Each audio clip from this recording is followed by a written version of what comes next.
Muito bem, o Livro dos Espíritos, nosso roteiro de hoje, parte 2ª do Mundo Espírita ou dos Espíritos, capítulo 1º, dos Espíritos.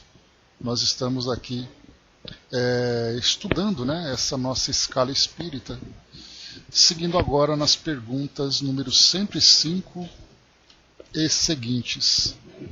Nós estudamos no nosso capítulo anterior, só para retomar aqui o nosso raciocínio, nós começamos então a estudar nessa escala espírita os espíritos da terceira ordem, considerados aqui também como terceira ordem espíritos imperfeitos. Fizemos aqui uma passagem pelas características gerais dos espíritos dessa condição. Depois aqui nós avançamos então. Os espíritos impuros, 10ª classe, são aqueles espíritos inclinados ao mal.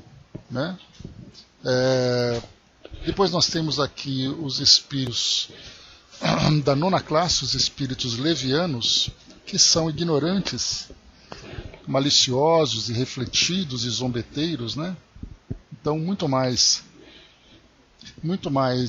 espíritos irresponsáveis, provocadores do que maldosos propriamente ditos. E vimos aqui na questão 104, 8ª classe, espíritos pseudo-sábios. Vimos aqui que são aqueles que se envaidecem pela inteligência e para isso procuram trazer sempre ideias que são convincentes, mesmo que eventualmente essas ideias sejam equivocadas. Então nós encontramos esses espíritos, bom dia Andréia, encontramos esses espíritos em todas as áreas da nossa sociedade, e aqui vemos também nas próprias comunicações, em que esses espíritos então procuram trazer as suas impressões, as suas orientações, mesmo que não sejam espíritos devidamente estudados, porque o que vale é trazer ali, alimentar a sua pretensão, a sua presunção, o seu orgulho, então procuram sempre trazer essa influência, digamos, do embaixador. O próximo que nós vamos chegar aqui, os espíritos neutros. Inclusive, bom dia, Masa. É inclusive aqui um texto pequeno que Kardec traz para nós, mas que poderia corresponder, digamos assim, à grande maioria aqui do nosso planeta, Então a 7ª classe, questão número 105, vamos a ela. Nem bastante bons para fazerem o bem, nem bastante maus para fazerem o mal. Pendem tanto para um como para outro, e não ultrapassam a condição comum da humanidade, quer no que concerne a moral, quer no que toca à inteligência. Apegam-se às coisas deste mundo, de cujas grosseiras alegrias sentem saudades. Então quando ele fala de cujas grosseiras alegrias sentem saudades, claro que mais uma vez ele faz aqui uma referência aos habitantes do mundo espiritual, e por isso ele fala que a gente está estudando exatamente o universo espiritual como um todo, para mais uma vez, como nós estudamos lá no início, para fazermos uma diferenciação do que é esse mundo espiritual a partir do entendimento das religiões tradicionais, com essa divisão de céu, inferno e também purgatório, e os espíritos então, assim que desencarnam, são designados para uma determinada região no plano espiritual e assim vivem para todo sempre. E a doutrina espírita então traz para nós essa dissecação do mundo espiritual, mostrando para nós essa visão mais clara dessa realidade, trazendo para nós quem são realmente os habitantes do mundo espiritual e em que condições eles estão. Lembrando aqui que o fato de um espírito mudar de dimensão da física para a espiritual através da desencarnação, isso não muda a sua personalidade, ele continua ainda mantendo os mesmos caracteres que tinha quando encarnado, e esses caracteres podem passar por transformações no mundo espiritual. né, conforme ele vai se dedicando ao aprendizado, ao reequilíbrio e tudo mais, mas ele continua sendo quem era. E mais do que isso, não é apenas sendo quem era, quais são as consequências do fato dele continuar sendo quem ele era, quais são as alegrias que ele acaba vivenciando, quais são as dores, os sofrimentos que ele acaba vivenciando, pelo fato de trazerem ainda, né, essas mesmas ideias, esses mesmos sentimentos e valores de quando estava encarnado. O fato de estar encarnado no mundo de provas e expiações já denota a sua categoria. Né? Então, categoria de espíritos que está nessa fase, né? Que estão nessa fase de aprendizado, que estão nessa fase de crescimento ainda, saindo dessa fase mais, desse estágio mais infantil, mais primitivo da sua condição espiritual. Então, vivendo provas e expiações, provas porque agora ele começa a vivenciar estímulos que fazem com que ele vá crescendo gradualmente a partir da superação das suas limitações e imperfeições. E provas significa que ele vai assumindo responsabilidades das consequências das suas ações. Então aquilo que ele faz, ele responde por aquilo. Então, provas e expiações é essa condição de espíritos que já começam a despertar a sua consciência, né, para as suas potencialidades. Então, nesse caso, quando se fala aqui para nós que esses desencarnados apegam-se às coisas deste mundo, de cujas grosseiras alegrias sentem saudades, isso mostra para nós que, estando desencarnados, na verdade eles gostariam de continuar encarnados, porque a realidade que eles vivenciavam girava em torno do estilo de vida que eles tinham. Claro que muitos desses espíritos, passando por dificuldades, passando por experiências dolorosas, difíceis e tudo mais, ele gostaria que essas dores cessassem. Mas na verdade não é essas dores cessassem para que ele pudesse aproveitar o mundo espiritual, mas ele gostaria de estar encarnado numa condição diferente. Então ele gostaria de viver diferente. Se você pudesse escolher outra vida, como você escolheria? Eu escolheria ter essa aparência, escolheria ter essa condição, escolheria viver em tal lugar, escolheria em tal companhia. Ele não pensa assim, eu gostaria de viver como espírito. Porque todas as suas referências estão aqui no mundo espiritual. Então ele gostaria de mudar de vida, mas não de mudar de dimensão. Por isso, então, as grosseiras alegrias do mundo, de que sentem saudades, são exatamente esses estímulos que o mundo material vai oferecendo para nós, de que sentem falta. Gostariam de viver diferente, acabar com todas as dificuldades, mas gostariam de continuar vivendo isso. Os prazeres, por exemplo, que o patrimônio pode oferecer. Bom dia, Marion. O que o patrimônio pode oferecer, que a sensualidade pode oferecer, que os prazeres do mundo, de modo geral, podem oferecer as satisfações. Então ele gosta disso. Então, mesmo estando numa condição difícil, ele optaria. Ao perguntar para alguém, por exemplo, que vive com grandes limitações aqui no nosso mundo, né? Como é que você gostaria de ser sua vida? Então ele descreveria tudo aquilo que a vida material pode oferecer de bom, mas sem pensar nas conquistas do espírito. Quando a gente começa a amadurecer, a gente pensa assim, como é que você gostaria que fosse a sua vida? Eu gostaria de viver num mundo, né, espiritual, onde os espíritos fossem regenerados, que eu pudesse conquistar os valores para fazer parte desse mundo. Então a gente começa então a trazer, teoricamente, aquilo que nós aprendemos em termos de educação espiritual. Mas no fundo a gente gostaria, eu gostaria de reencarnar bonito, rico, famoso, poderoso, para poder aproveitar os prazeres do mundo. Mas você é um espírito. Mesmo assim você quer ser rico, bonito, famoso, para continuar preso, amarrado aqui no mundo? Sim. Porque é essa a realidade que nós conhecemos e é disso que nós sentimos falta. Então é bem interessante a gente perceber que esses espíritos neutros, dos quais aqui, né, todos nós aqui na grande maioria acabamos fazendo parte, então mostra exatamente isso. Nós não somos nem bons o bastante para fazermos o bem, e quando falamos em fazermos o bem, nós falamos o bem na sua acepção mais pura, e para isso nós temos referência, né? O bem que nós fazemos é o bem que Madre Teresa, que o Chico, que outras grandes personalidades do mundo que se destacaram pelo amor ao próximo são capazes de fazer.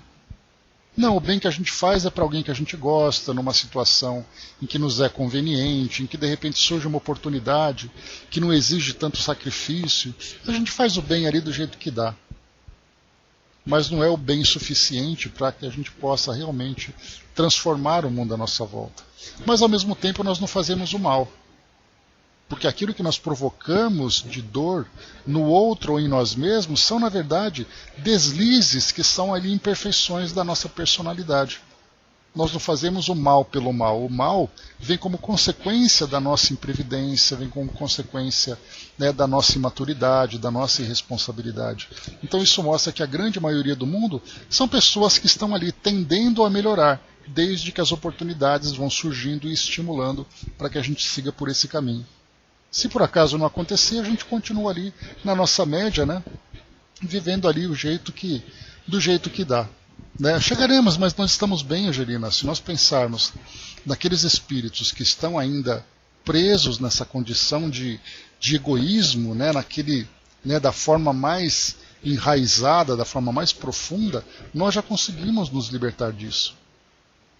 Nós não vivemos mais, né, nessa, né, de querer prejudicar o outro, machucar uma pessoa, para nós traz um peso de consciência. Nós fizemos alguma coisa que deixou alguém chateada, que alguém se prejudicou por causa de uma atitude que nós tivemos. A gente fica se martirizando por isso. Surge para nós aquele arrependimento, aquele constrangimento, e isso é um sintoma muito positivo. Porque mostra que nós não fazemos aquilo porque nós queremos, fazemos porque acontece e de repente a gente tenta, né, consertar aquilo, embora o nosso orgulho, a nossa vaidade ainda acabem se tornando, né, um obstáculo. Porque quando você comete um erro, você tem que chegar para o outro e admitir o seu erro, você lhe pedir desculpas, você se colocar, né, numa condição de humildade. Para nós isso é muito difícil, porque a humildade ela é a virtude que é oposta ao orgulho no sentido negativo, né? Lembrando que o orgulho para nós ele pode ser positivo, né? Eu tenho um orgulho enorme de fazer parte desse nosso grupo de estudos. Isso para nós é muito saudável. Mas eu sou muito orgulhoso de ser mais inteligente que vocês. Pronto, já acabou com a minha virtude, né? Então quer dizer, então a gente percebe assim que o orgulho em oposição à humildade, quando nós temos que pedir desculpas, pedir perdão, reconhecer o nosso erro, o nosso orgulho fica ferido. Né? Então, assim, a humildade é uma virtude que começa a florescer em nós, mas ainda de uma forma muito tímida, né? E faz parte exatamente dessa nossa neutralidade. Sim, é natural, né? Nós crescemos como espíritos, sobrevivendo às circunstâncias do mundo, tendo ali o orgulho e o egoísmo como sendo dois elementos da nossa personalidade que nos permitiram crescer e nos fortalecermos. Só que agora o egoísmo e o orgulho já começam a serem substituídos por outras virtudes, em que o egoísmo começa a trocar e dar espaço para o sentimento de fraternidade, em que o orgulho começa a dar espaço para o sentimento de humildade, e assim outras imperfeições começam a ser substituídas por outras virtudes. Então, sermos nessa categoria de neutralidade não é nem muito bom nem muito ruim, mas a gente lembra no Evangelho, né, que Jesus fala, né, que nós não podemos ser insípidos, né, sem sal. Nós temos que ser aqueles que têm atitude, que produzem. Então, dessa neutralidade a gente já começa a partir para espíritos proativos, né, uma expressão bastante utilizada atualmente. Proativo significa fazer o bem porque desejar realmente fazer o bem. Mesmo que nós encontremos ainda obstáculos de dentro de nós, né? Do sacrifício, do amor ao próximo, da humildade. Então, são obstáculos que nós temos que superar. E aos poucos eles vão sendo sim. Mesmo que o nosso bem seja um bem dentro daquilo que nós temos que oferecer, como por exemplo, né, na passagem do óbolo da viúva, que a gente já comentou recentemente, né, essa passagem, né, que Jesus comenta, o óbolo é a esmola, né? Então a esmola da viúva que vai lá dar ali a sua esmolinha no altar da caridade ali naquela sinagoga, né? Então ela vai até lá dar a esmola dela, só que era uma pessoa pobre. E aquela moedinha que ela coloca ali é uma moeda de sacrifício, porque ela poderia usar aquilo para poder melhorar o bem-estar da sua família, o seu próprio bem-estar. mas ainda assim ela se sensibiliza e coloca aquele óbolo, coloca aquela esmolinha. Enquanto que uma pessoa rica coloca ali sacos de moeda, sacos de dinheiro, mas ele põe esses sacos de dinheiro do que está sobrando. Ele fala assim, bom, minha casa está arrumada, meus prazeres satisfeitos, deixa eu pegar essa moedinha que está sobrando aqui e colocar lá. Então até mesmo nessa esmola, quem vai ser beneficiado não vai perguntar qual é o sentimento que moveu a pessoa que deu. Ela vai ser beneficiada. A gente vê, por exemplo, nessas tragédias que vêm acontecendo no Rio Grande do Sul, que aconteceu em Marrocos, que aconteceu na Líbia, que aconteceu na Ucrânia, que está acontecendo, em vários outros lugares pelo mundo onde a gente vê grandes tragédias acontecendo, as doações que são feitas, não importa se a pessoa quer aparecer para a mídia, se ela está se sentindo culpada, se é um sentimento verdadeiro, aquele recurso que é captado vai se reverter em benefício para elas. Então, para a pessoa que recebe não faz diferença. Mas para quem está fazendo, sim faz. Porque a consciência vai dizer, olha, você fez isso não é porque você é bonzinho, não. É porque você é orgulhoso. Então nós ainda somos movidos por essas forças, né, que vão ali, né, alimentando muito mais as nossas imperfeições. Mas a gente, dessa neutralidade, quando nós alcançamos esse ponto neutro, é aquele momento de começar a fazer a diferença. Então aquele óbolo da viúva, aquela esmolinha que é dada com o sacrifício, o bem que nós fazemos também começa agora a ser um bem que muitas vezes exige de nós um sacrifício que nós estamos dispostos a fazer. Porque nós entendemos o resultado, eu sei que eu tenho que fazer isso, porque eu sei que eu vou ajudar aquela pessoa. Eu sei que eu vou ajudar aquela causa. E isso é muito importante para nós. Agora estamos aprendendo a ser nós mesmos, né? Antes tivemos influências da sociedade e da família. Exatamente, a nossa personalidade começa agora a aflorar. E nós sabemos o que nós queremos ser. Porque então nós decidimos, olha, eu quero ser esse tipo de pessoa, porque eu adotei, lembrando mais uma vez, eu adotei essa filosofia de vida para mim. Ah, mas os outros vivem diferente. Tudo bem, eles têm o direito de escolher o caminho que eles querem, mas eu agora tomei a minha decisão. Mas para que a gente possa assumir realmente a nossa personalidade, significa que nós já conseguimos despertar a nossa consciência. Então esses espíritos neutros são esses espíritos que compõem o mundo espiritual como um todo e que, quando encarnados, formam exatamente essa grande maioria da sociedade que nós vivemos. Mas essa neutralidade a gente lembra, né? Tem aqueles que são neutros, um pouquinho mais para o bem, um pouquinho mais para o mal, ficam ali naquela, né, oscilando de uma situação para outra, né? Mas essa neutralidade já nos permite crescer, né, em direção a esse bem que nós desejamos alcançar, a essa bondade que nós desejamos alcançar. E aqui então, Miramês, vamos estudar com ele, ele trouxe para nós aqui um texto bem interessante. O título já traz para nós ali um entendimento do que significa essa neutralidade. O título é Espíritos Indiferentes. Olha só nós aqui. Aí, a indiferença que nós ainda temos. Quando fala que nós não tendemos nem para o bem e nem para o mal, essa palavra indiferença já caracteriza tudo isso. Quando a gente vê o nosso mundo, muitas vezes é um mundo indiferente. E não é à toa que lá na Lei de Destruição do Livro dos Espíritos, que nós chegaremos daqui a algum tempo, lá das leis morais, Kardec pergunta por que o nosso planeta ainda sofre tantos flagelos. Lembra que o flagelo, né, é o castigo, né? Então a sociedade vive esse castigo. Por que a nossa sociedade vive isso ainda? E aí então os espíritos respondem que são estímulos para que nós nos sensibilizemos com o nosso semelhante. Porque se não houver esse tipo de experiência, nós simplesmente ficaremos na indiferença, cada um vivendo a sua vida, cada um indiferente com o próximo. E aí então acontecem, né, toda essa trama de situações que as leis divinas vão organizando, colocando aqueles que necessitam de passar por aquelas experiências naquela situação, e a sociedade em volta sendo sensibilizada por essa dor. Para que a nossa indiferença se transforme em diferença. Para perceber aquilo que afeta o outro. Então vamos lá. Espíritos indiferentes. Para saber a natureza dos espíritos na erraticidade, basta analisar os homens nas suas diversas ocupações. Cada criatura é um mundo diferente do outro, em posições, que se definem pela sua estrutura espiritual. A maturidade da alma não aparece como explosão de uma bomba. Ela é gradativa, por obedecer a leis que nos dirigem a todos. Como pode um espírito primitivo oferecer aos que o rodeiam uma vida de amor e fraternidade? Ele não tem condições de maiores entendimentos, a não ser o que aprende na sua faixa de vida iniciante. Não é muito difícil conhecerem-se os espíritos indiferentes ou neutros. Pelas suas atividades, pelo que falam, dá para se notar o que eles são.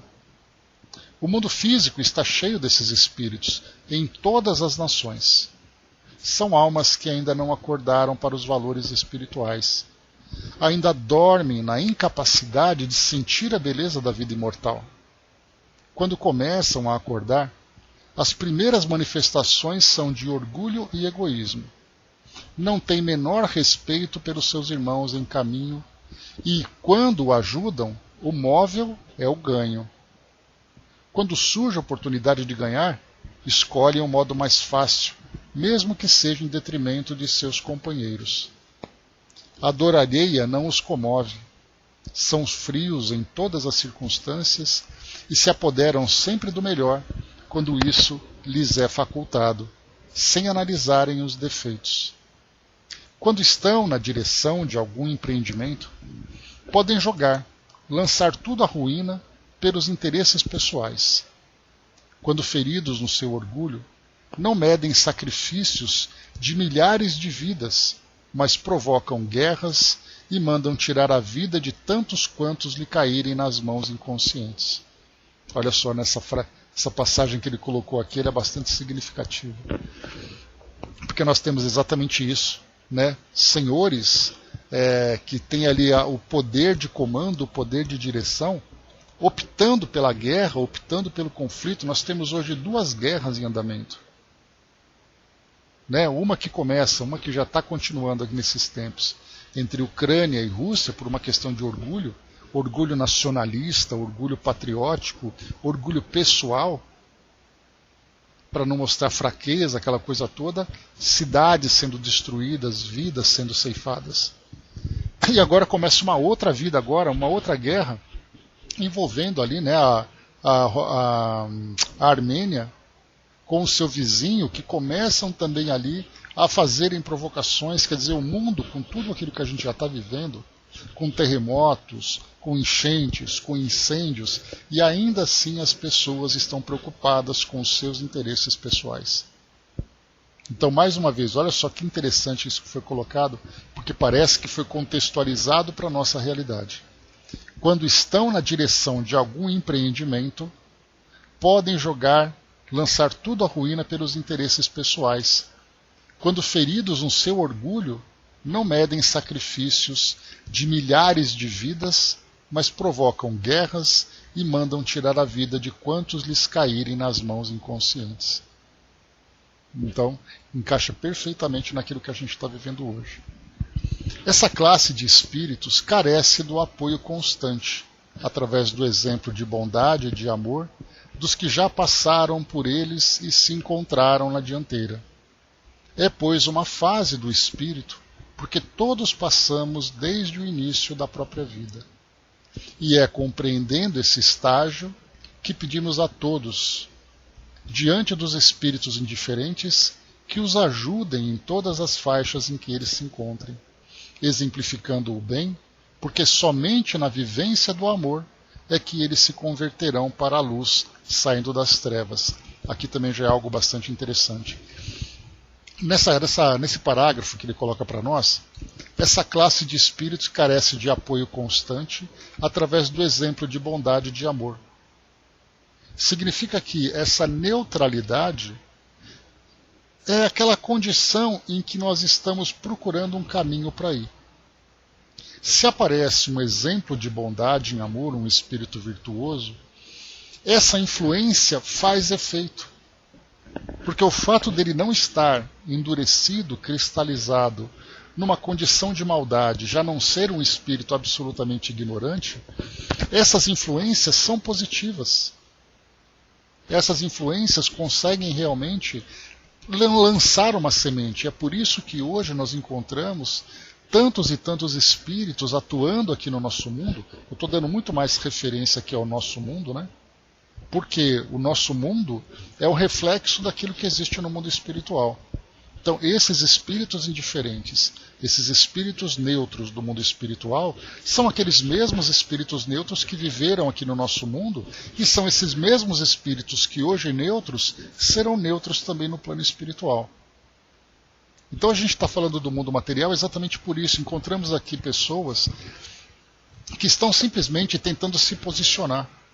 E o fato de não terem consciência ainda, uma consciência plena sobre a realidade espiritual, vai fazendo com que eles vivam um dia depois do outro, sobrevivendo, né, às vicissitudes da vida. Bom dia, abraço. Então, por isso, nós vamos observando que a nossa posição é aquela posição de cada um por si, Deus para todos. E é bem interessante, cada um por si, em que a gente denota ali um egoísmo, e Deus para todos, a tendência a nos espiritualizarmos.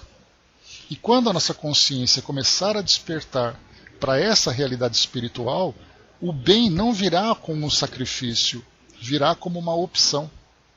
Porque sabendo que é um espírito imortal, sabendo que somos espíritos imortais, e que a nossa tendência ao crescimento, e esse crescimento depende da nossa reforma interior, e depende do trabalho que nós realizamos, então a consciência do mundo espiritual será para nós realmente o maior estímulo. Porque até hoje, quando nós encontramos no nosso mundo a educação espiritual proporcionada pelas instituições religiosas, que são nada mais do que escolas do espírito, quando nós pensarmos dessa forma, nós perceberemos que essas religiões também serão modificadas. Porque aquilo que elas trazem na sua educação, aquilo que elas trazem no seu bojo, aquilo que elas trazem na sua base filosófica, é ainda aquela ideia de você alcançar a felicidade através da prosperidade e você alcançar o paraíso através da barganha com Deus. E por que elas falam isso? Porque não são as religiões que falam, somos nós, espíritos neutros, que interpretamos dessa forma. Não é possível nós falarmos de grandes virtudes se nós não tivermos essas virtudes dentro de nós.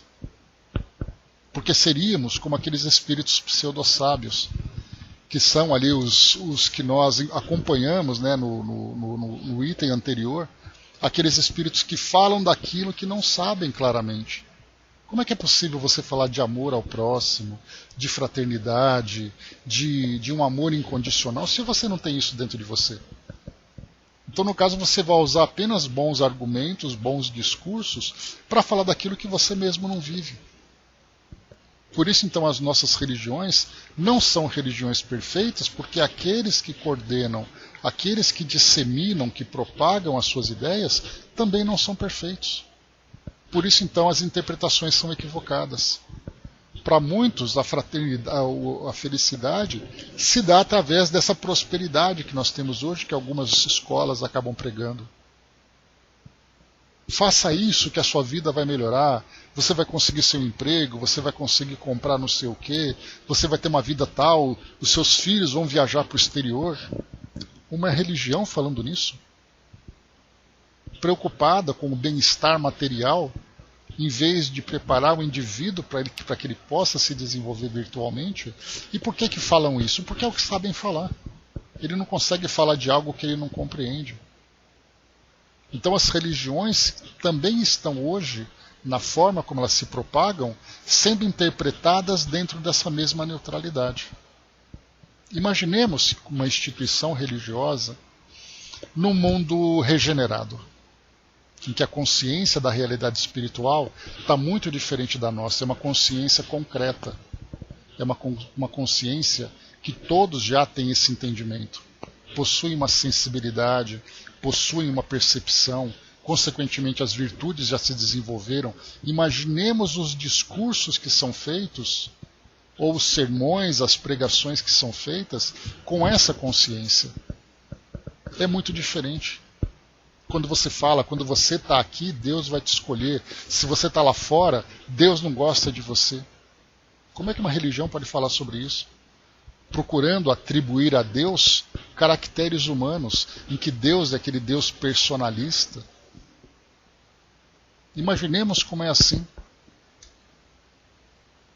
Então tudo isso que nós começamos a pensar é uma consequência natural do estado em que nós estamos, do nosso planeta hoje, que é um planeta que na sua maioria traz essa mesma neutralidade. Mas é uma neutralidade, mais uma vez, com tendência, né, como dizem ali os jornalistas, falando sobre Banco Central, né, é uma neutralidade com viés para a bondade. Quer dizer, nós já estamos prontos para semear. É aquela terra adubada, que se você deixar ela quieta, vai nascer erva daninha, vai nascer praga. Se você adubar e tratar, ela já é capaz de florescer. Então não é aquela terra morta, né? Aquela passagem do Evangelho que lança semente na terra rasa, na terra seca, no ambiente espinhoso, na pedra. E só quem conseguir alcançar aquele terreno fértil é capaz. Nós somos esse terreno fértil, mas somos um terreno fértil que não ainda conseguimos produzir. E esses exemplos de bondade e de amor são as sementes que são lançadas nessa terra, que, se bem adubada, nós começamos a florescer. Então podemos dizer por isso que o nosso mundo hoje passa por esse processo de transformação, de provas e expiações para a regeneração, porque agora o nosso campo já está pronto para ser trabalhado.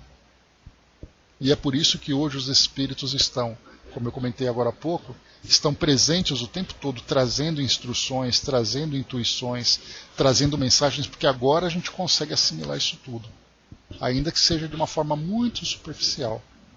A gente gosta do que eles falam, mas a gente não segue aquilo que é recomendado. Se nós voltássemos, por exemplo, a 200 anos no tempo, 200, 300 anos no tempo, tudo isso que era falado simplesmente seria desperdiçado. E só o fato deles falarem através de alguém, como aconteceu, já era aquela perseguição, fogueiras, torturas e tudo mais. Então a doutrina espírita chega no momento em que esse terreno já começa a se apresentar em condições de lançar essas sementes. Né? Pois é, Brás, né? Então assim, o trabalhador está pronto, a obra para esse, né? A virtude aflora quando a nossa consciência, o nosso coração está pronto também. Então agora a nossa sociedade pode se colocar nessa condição, mas o trabalho é grande. Não é o fato da terra se apresentar bem que a coisa vai ser fácil. Porque essa mesma terra onde nasce o grão é a mesma terra que nasce a praga. É uma questão de oportunidade. Então aqueles que têm oportunidade de receberem o tratamento, o cuidado daqueles que são os nossos agricultores espirituais, felizes dos campos que recebem esses agricultores. Agora, para aqueles que têm o terreno abandonado, as pragas vão tomar conta. E arrancar essas pragas vem exatamente ali o caso das expiações. Né? Pois é, Angelina, é hora do trabalho. Né? O trabalho para aqueles que, dentro dessa neutralidade, já começam a olhar para a sua própria realidade por uma perspectiva diferente. Dizendo, opa, eu não sou bom nem ruim, mas eu sei que eu sou um espírito. O que eu preciso fazer para fazer tal coisa? Então a gente já começa a se abrir, a receber essas instruções, que é o que a gente, pelo menos, né, tenta fazer aqui na nossa condição, com esses estudos constantes, com essas reflexões, com essas atitudes que trazem para nós, então, um resultado que se reverte em bons resultados a nosso favor, ainda que sejam resultados muito tímidos. E para finalizar aqui, o último trecho desse nosso texto. Os espíritos neutros, dos quais nos fala o Livro dos Espíritos, são os mesmos indiferentes. A frieza deles esfria o amor e a caridade nos iniciantes da verdade. É necessário que se vigie e ore em todos os contatos com essas entidades espirituais, e mesmo com os encarnados, para não interromper a fé, a esperança, e a esperança continuará acesa em todos os rumos. São apegados às coisas imediatas, por não terem percepção no que tange a verdadeira vida do espírito. Essa frase também é significativa. São apegados às coisas imediatas por não terem percepção no que tange a verdadeira vida do espírito. O que significa isso? Deixa a vida me levar. Ou então, aproveita a vida, que a vida é muito curta. Então, para nós, o mais importante é aquilo que a vida vai oferecer. Eu tenho que viver para trabalhar, para poder desfrutar de prazeres, para poder conquistar o meu espaço. Mas aí você desencarna, tudo aquilo que você fez ficou para trás. Só que ficou para trás entre aspas, porque estando no mundo espiritual, eu não vejo a hora de voltar e pegar de volta aquilo que era meu. Eu fico pensando uma situação que eu vi na televisão certa vez, mostrou, né, um prêmio enorme da Mega Sena que uma pessoa ganhou, e uma fortuna. Aí eu fiquei pensando, já pensou, ela olha aquele bilhete e vê que ganhou e morre do coração? Como é que ela vai chegar no plano espiritual? Ela vai dizer assim, graças a Deus eu me livrei do mundo de provas e expiações. Ou ela vai dizer assim, justo agora eu tinha que morrer? Acabei de ganhar na loteria, por que eu tinha que morrer agora? Então, quer dizer, ele ganhou na loteria, ele lamentou pelo prêmio, porque tudo aquilo que ele almejava na vida dele, em termos de prazeres, poxa, eu vou poder comprar tudo, eu vou poder viajar para todo quanto é lugar, eu vou poder fazer não sei o quê. Ele é um espírito imortal e está fora da matéria e ele está lamentando porque ele perdeu o prêmio. E nós somos assim. E olha que nós nem ganhamos na loteria. Nós, de repente, tínhamos um trabalho, tínhamos uma posição, e aquele político que acabou de ser eleito, ele fala assim, consegui a eleição, aí ele morre. Aí chega no mundo espiritual, poxa vida, justo agora, eu ia ser vereador da minha cidade, eu tinha que morrer justo agora. Ele nem se deu conta que ele acabou de se livrar de uma experiência que para ele poderia ser complicada, mas que agora ele é um espírito imortal. Pois é, Marion. Né? Então assim, a gente percebe, né, que isso tudo traz para nós uma influência muito grande. Por isso aqui, ó, são apegados às coisas imediatas. E essas coisas imediatas são aquelas situações em que nós vivemos no nosso cotidiano, que vivemos no nosso dia a dia. E nós não temos a percepção no que tange a verdadeira vida do espírito. Eu me recordo também, lá no livro Céu e Inferno, no último item lá dos espíritos, das expiações terrenas, o Marcel, o menino do número 4, número 5, eu nunca lembro desse número, mas é o leito, né, número 4, número 5. E aí então ele era um garoto que passou por muito sofrimento. Ele tinha uma doença, que era uma doença degenerativa, se não me engano, não me recordo qual é o diagnóstico, ou se tinha algum diagnóstico, mas ele era um garoto que sofria muito.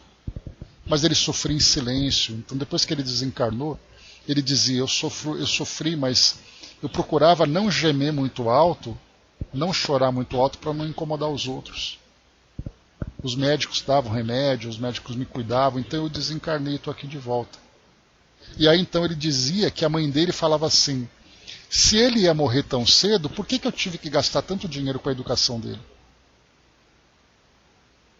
Porque a questão não era educar o espírito, era você gastar dinheiro com escola para poder fazer a pessoa ler e escrever e ela morrer. Olha só a nossa visão como ela é limitada. E ainda, quando a gente aqui no nosso mundo tem algum familiar nosso que está desencarnando ou desencarnou por uma doença, ele acabou de se livrar de um corpo doente, a gente fala, não morre, fica comigo, fica comigo. Isso mostra para nós a falta de entendimento e de convicção da realidade espiritual. Porque a nossa mente pode até entender isso, mas o nosso coração não. O nosso coração ainda não se convenceu disso.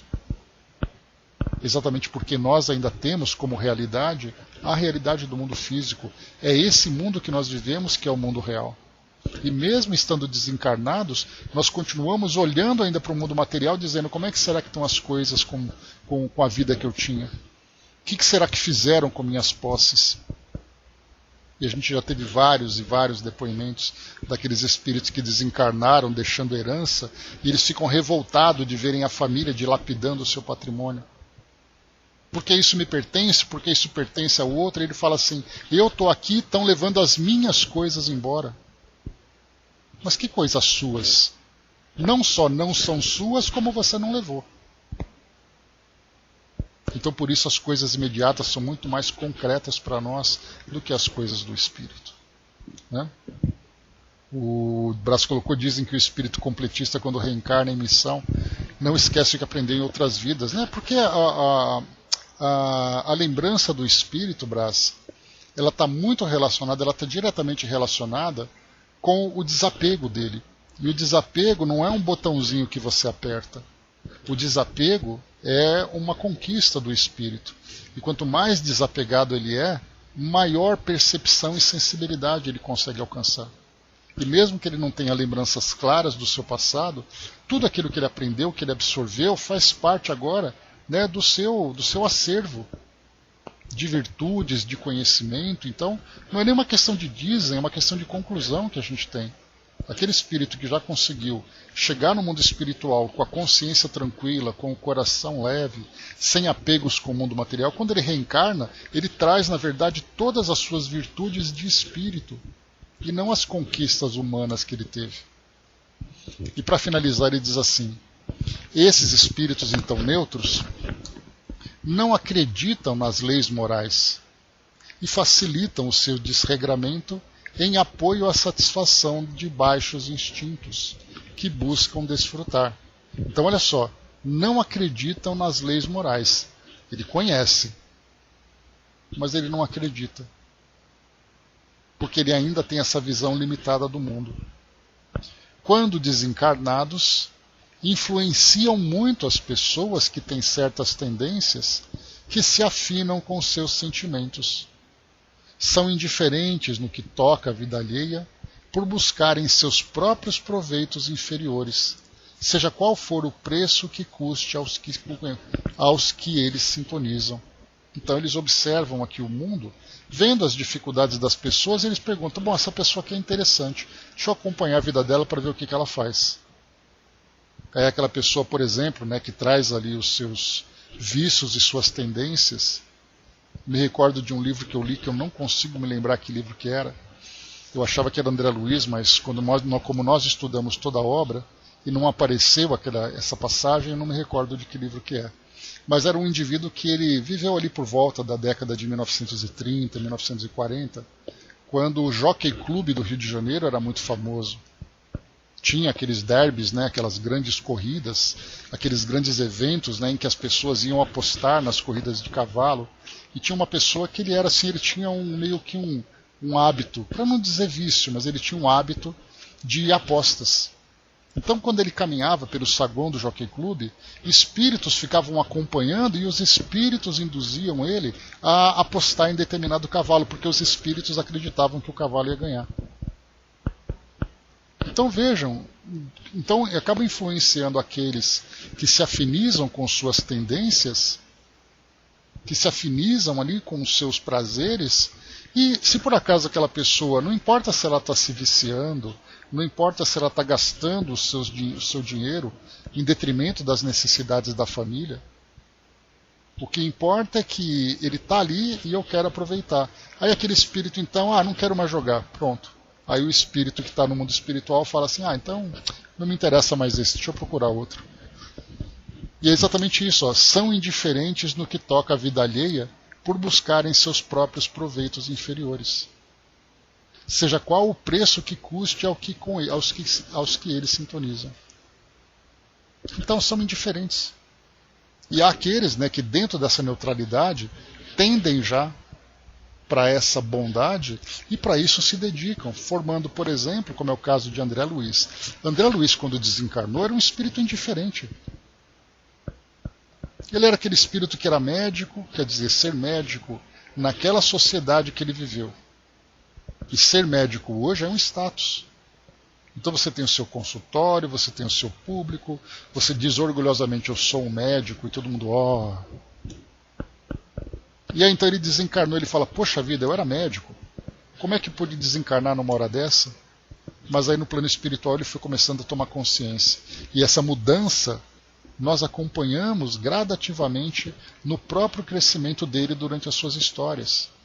Começando com o nosso lar, aquele espírito rebelde, aquele espírito ainda, né, muito preso nas impressões do mundo, como a gente viu, né, na região, naqueles 8 anos que ele ficou preso, naquelas regiões umbralinas, por causa da sua condição, até que ele foi para o hospital, e ali ele passou por aquela mudança, aprendeu a varrer chão, né, Brás? Porque médico não aprende a varrer chão, né? Mas ele aprendeu no mundo espiritual. E aí depois ele começou a participar de atividades, a participar de trabalhos em que ele foi realmente percebendo a necessidade das pessoas, e isso foi trazendo para ele uma sensibilidade, fazendo com que ele se transformasse num trabalhador e nesse instrutor que nós temos hoje, que traz para nós tantos ensinamentos. Mas isso custou para ele muita coisa, muito constrangimento, muito sacrifício. Ele teve que aprender muita coisa. Mas esse André Luiz que nós conhecemos hoje, que traz para nós tantas lições e tanto prazer pelo estudo que nós temos, era aquele espírito indiferente quando reencarnou.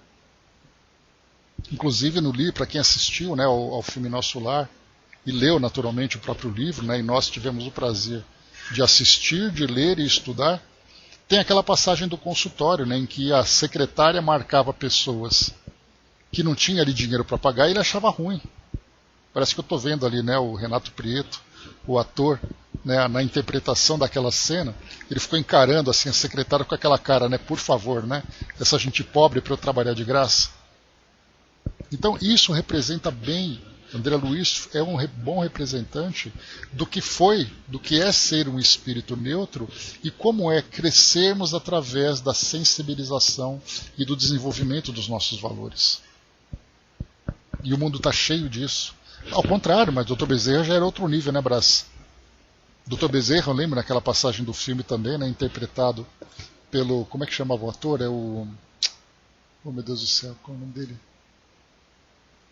Esqueci o nome do ator que fez o filme do Dr. Bezerra. Mas o Dr. Bezerra tirou o anel de formatura. Ele prescreveu o medicamento ali para uma senhora, né, e aquela senhora falou, mas eu não tenho dinheiro para comprar. Ele tirou o anel e falou assim, entrega esse anel na farmácia e pega o remédio. Mas o Dr. Bezerra era outro nível, né? Era um espírito que reencarnou, nós podemos dizer como um espírito missionário. Que tinha, não esqueçamos, era missionário, mas tinha as suas necessidades evolutivas. Ele tinha também ali as suas experiências para viver.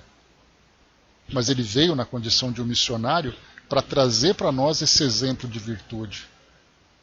Para semear naquelas consciências e naqueles corações que já poderiam ser adubados, que poderiam ser semeados e cultivados. Então esse daqui, e continua mais do que nunca, né? Carlos Vereza, obrigado, embaixador. Né? Então Carlos Vereza, que fez ali, né, interpretou muito bem um filme bem dramático, né? Então ele mostrava exatamente isso. Isso aí, tá valendo, tá de olho. Né? Então por isso, né, o Dr. Bezerra já está aqui no nosso mundo, né, conforme a gente conhece a história trazida pelo Divaldo, ele está aqui no nosso mundo hoje, na condição desse grande instrutor que nós temos, por opção, não por necessidade. Pela compaixão, pelo sentimento de amor ao próximo, pelo sentimento de amor à humanidade, embora ele se dedique, pelo que nós conhecemos aqui, a sociedade brasileira. Mas qual é a história que ele tem vivendo por outros países, aí, ajudando outras equipes, outros instrutores do mesmo nível dele? Então isso mostra para nós o que é ser indiferente e como nós nos encaixamos perfeitamente nessa condição, mas com aquele viés para a bondade, mas ainda com a fragilidade da queda. Se não ficarmos atentos, caímos, se ficarmos atentos, progredimos. Essa é a condição dos espíritos indiferentes. Então, meus amigos, voltando aqui agora para o nosso livro dos Espíritos, né, bacana essas instruções, né, e o bom é que a gente conseguiu fazer aqui uma leitura. Né? Então aqui é 106, para a gente finalizar esses espíritos da terceira classe, da terceira ordem, né, que é da ordem inferior, o da sexta classe, espíritos batedores e perturbadores. E aqui quando eu li eu falei assim, mas espera aí, mas Kardec ele começa com os piores, passa pelos bagunceiros, depois ele vai para os neutros, aí ele fala dos batedores e perturbadores, e tem exatamente um sentido essa posição, porque esses batedores e perturbadores, eles podem se espalhar por essas três classes. Dos piores, daqueles mais ou menos e daqueles neutros. e esses perturbadores estão ali nos 3. Vamos a eles. Esses espíritos, propriamente falando, não formam uma classe distinta pelas suas qualidades pessoais. Podem caber em todas as classes da terceira ordem. Manifestam geralmente sua presença por efeitos sensíveis e físicos, como pancadas, movimento e deslocamento anormal de corpos sólidos, agitação do ar, etc. Aqui ele fala sobre manifestações desses espíritos batedores e perturbadores. Essa agitação do ar, só para a gente lembrar, são aqueles assovios, né, que o vento provoca, né, naquelas noites de cemitério, ou então aquela cortina que chacoalha, aquela porta que bate. Enfim, afiguram-se mais que outros presos à matéria. Parecem ser os agentes principais das vicissitudes dos elementos do globo, quer atuem sobre o ar, a água, o fogo, os corpos duros, quer nas entranhas da terra.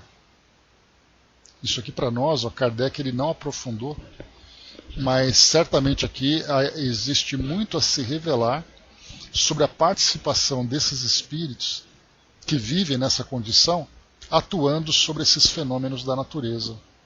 A gente vai ver isso mais para frente, né, nesse mesmo livro que nós estamos estudando aqui do Livro dos Espíritos, que ele vai falar um pouquinho sobre eles. A influência dos espíritos sobre os fenômenos da natureza. Mas falta para nós ainda um entendimento muito grande. Porque nós temos, por exemplo, incêndios, enchentes, chuvas, ventos, terremotos. De que forma que os espíritos atuam nisso tudo? Para nós, a princípio, são simplesmente fenômenos geológicos, meteorológicos, fenômenos naturais. Mas de que forma que essas entidades atuam? Então isso para nós temos pouquíssimas informações e por isso então nós não temos condições de fazer uma abordagem mais profunda. Mas Kardec coloca aqui mais uma vez, parecem ser os agentes principais das vicissitudes dos elementos do globo, quer atuem sobre a água, sobre o ar, a água, o fogo, os corpos duros, quer nas entranhas da terra. Reconhece-se que esses fenômenos não derivam de uma causa fortuita ou física, quando denotam caráter intencional e inteligente. Todos os espíritos podem produzir tais fenômenos, mas os de ordem elevada os deixam de ordinário como atribuições dos subalternos, mais aptos para as coisas materiais do que para as coisas de inteligência. Quando julgam úteis, as manifestações desses gêneros lançam mão desses últimos como seus auxiliares. Então há situações, né, a gente vai lembrar claramente aqui que a própria iniciação das manifestações, o próprio início das manifestações, aqui no nosso mundo, na época quando Kardec começava a estudar as mesas girantes, todos aqueles fenômenos, aquelas brincadeiras que aconteciam, tinham um propósito: despertar a consciência daqueles que estavam ali naquela sociedade. Tanto para aqueles todos que estavam ali naquelas brincadeiras, seja na Europa, na América do Norte, na América do Sul, em outras regiões do nosso planeta, porque acontecia de um modo global, mas especialmente naquela região onde a razão estava muito presente ali, né, como um processo de desenvolvimento dos iluministas, Revolução Francesa, positivismo, vários movimentos que foram acontecendo, fazendo com que aquela região do planeta estivesse em condições de analisar e absorver ali o objetivo daquelas manifestações. Então, foi um movimento muito bem coordenado pelo plano espiritual.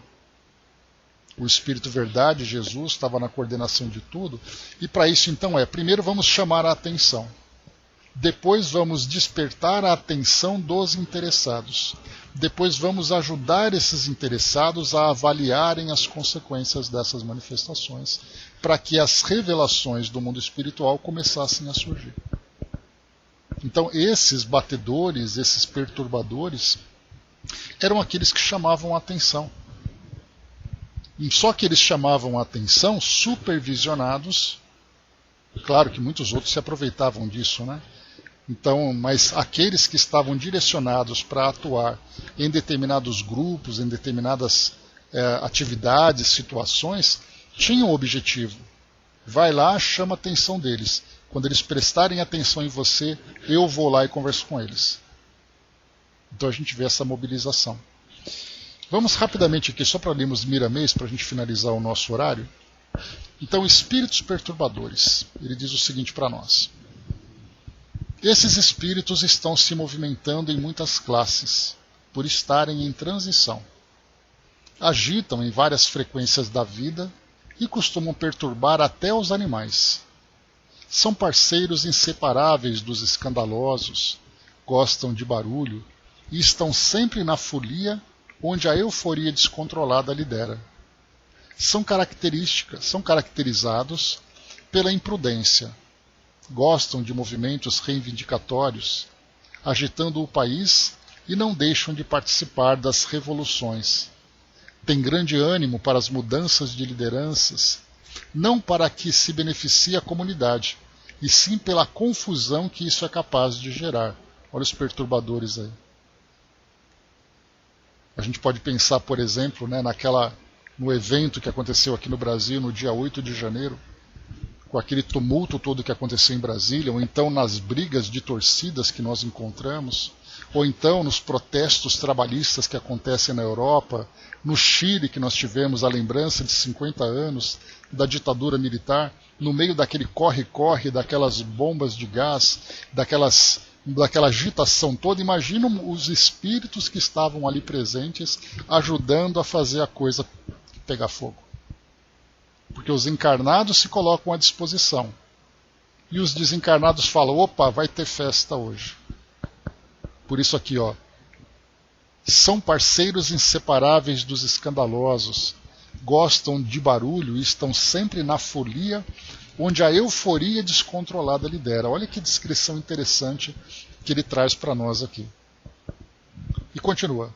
Eles são chamados também de espíritos batedores. Alteram, de certa forma, suas próprias consciências, sem saberem que no futuro irão responder por suas inconveniências. Participam de quase todas as discussões e brigas, sem analisarem o que possa acontecer. Ou seja, né, vamos lá, é aquele pessoal que fica assim, né, em volta, né, daquela roda onde tem uma briga, todo mundo gritando para o bicho pegar. Independente do que vai acontecer. Morreu alguém? Ah, que pena, morreu, vamos procurar outro lugar. Não gostam de silêncio e certamente repudiam a oração e as conversações evangélicas, armas poderosas daqueles que já despertam para a verdade. Atuam muito através das crianças, cujos pais desconhecem a vigilância. Participam quase sempre dos festejos e conversações, onde foguetes e bombas marcam a alegria. Pelo que já falamos deles, dá para se notar onde se encontram espíritos batedores, onde podem interferir, usando as oportunidades para perturbar e desorientar os homens. Esses espíritos estão sempre intervindo nas convulsões da natureza, quais sejam trovoadas, relâmpagos, tremores de terra, erupções de vulcões. Estão presentes nas queimadas e participam das enchentes, acidentes de carro, desmoronamento de prédios e quedas de aviões. São usados pelos guias espirituais em sessões de materializações por serem mais hábeis nas coisas materiais do que nas espirituais. Costumam, por isso, afinizar-se muito mais com os médiuns de efeitos físicos que, aconselhamos, tenham guias encarnados bem conscientes dos seus deveres para o orientarem no bom andamento da função mediúnica. São espíritos violentos, capazes de perturbar qualquer ambiente pela simples necessidade de escândalos. Quando duas pessoas ou mais estão trocando palavrões, são sempre seus instrumentos, às vezes sem o perceberem. Estudando as inúmeras classes de espíritos, é que podemos deduzir o valor incomparável do Evangelho do nosso Senhor Jesus Cristo no coração da criatura. Ele é verdadeiramente o caminho, a verdade e a vida. O espírito, de certa forma, não tem culpa de se encontrar nessa ou naquela classe, que são caminhos para todas as almas. No entanto, não podemos nos descuidar, em momento algum, da educação e da disciplina, trocando experiências uns com os outros para que na Terra, algum dia, possamos desfrutar da condição de paraíso espiritual, e os espíritos perturbadores passam a ser espíritos do bem, disseminando o amor por toda a parte, como os que já se encontram nesse plano depois de passarem pelas trevas. Né? Então, Brás, você sabe que uma das imagens mais marcantes para mim, em termos de brigas de torcida, só para poder complementar, foi um final da Copa São Paulo de Futebol Júnior, né, aquela copinha conhecida, que acontece sempre no mês de janeiro, e acaba exatamente no dia 25 de janeiro, que é o aniversário de São Paulo, e houve um final entre São Paulo e Palmeiras, de jovens, né, então são jovens abaixo de 21 anos. E aconteceu naquela época, eu vou contar só o contexto para vocês, mesmo não sendo interessante, só para vocês entenderem. Naquela época tinha o chamado gol de ouro, né? Então quando acabava o campeonato empatado, o primeiro time que fizesse o gol acabava o jogo.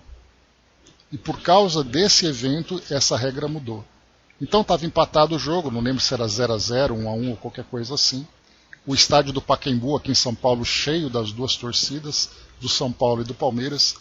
E aí no meio do caminho aconteceu o gol de um dos dois times, não me recordo quem ganhou. Aquilo provocou, porque assim, quando fez o gol, não era o relógio que ia marcando. Fez o gol, acaba o jogo. Aquilo despertou uma fúria tão grande entre as torcidas, que acabaram se apedrejando, pauladas, pedradas, jovens que morreram, numa briga de torcida de futebol júnior aqui em São Paulo. Na frente do Pacaembu virou ali um campo de guerra, mostrava assim a televisão agressões das mais absurdas. Então, quer dizer, aquilo me marcou tanto que qualquer outro tipo de briga que teve, incluindo a do Corinthians, que infelizmente também é uma torcida muito apaixonada, né, e dessa paixão, a gente lembra que da paixão para a fúria é um pulinho, né? Nós encontramos ali várias situações em esportes do mundo todo, lamentavelmente. E nesse momento em que os encarnados se envolvem com isso, nós tivemos inclusive uma garota que estava num campeonato, que estava num jogo aqui em São Paulo, uma palmeirense que também foi vítima da violência e ela morreu por causa disso, desencarnou como vítima da violência entre torcidas.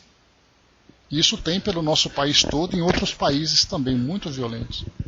Então, nesse momento em que nós vemos uma situação como essa, em que os encarnados estão envolvidos, imaginemos a quantidade de espíritos que estão presentes tentando provocar, foi garrafada no pescoço, né, exatamente, dessa moça, né, tentando instigar cada vez mais esse tipo de sentimento.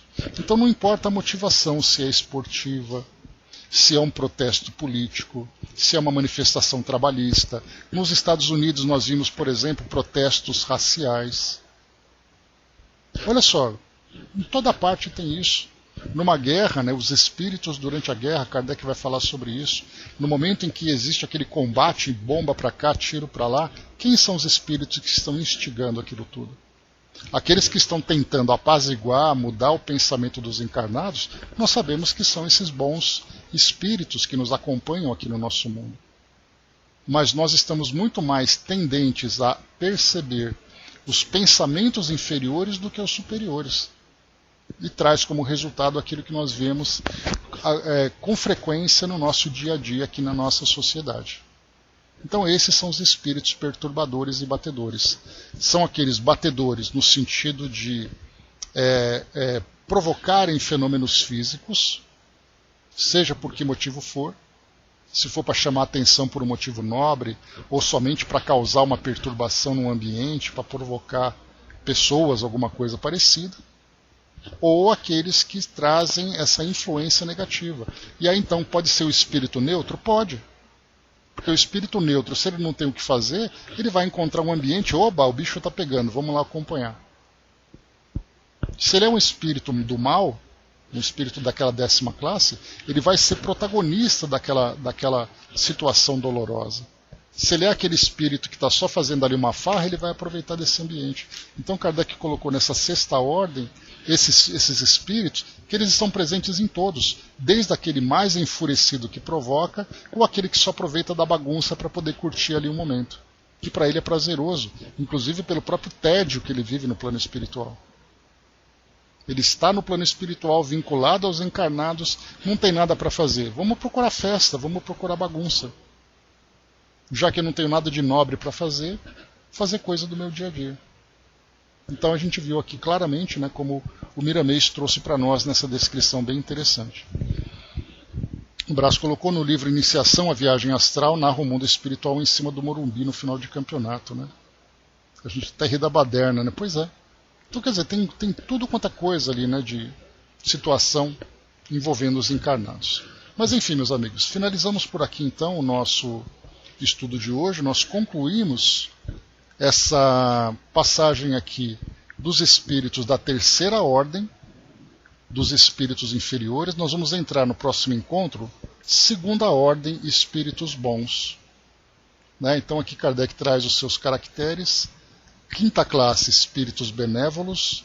Quarta, espíritos sábios. Terceira, espíritos de sabedoria. E segunda classe, espíritos superiores. Aí a gente conclui e vai para a primeira ordem, que são os espíritos puros. Então é isso, meus amigos. Fechando por aqui, né, o nosso trabalho, esperando que essas ilustrações tenham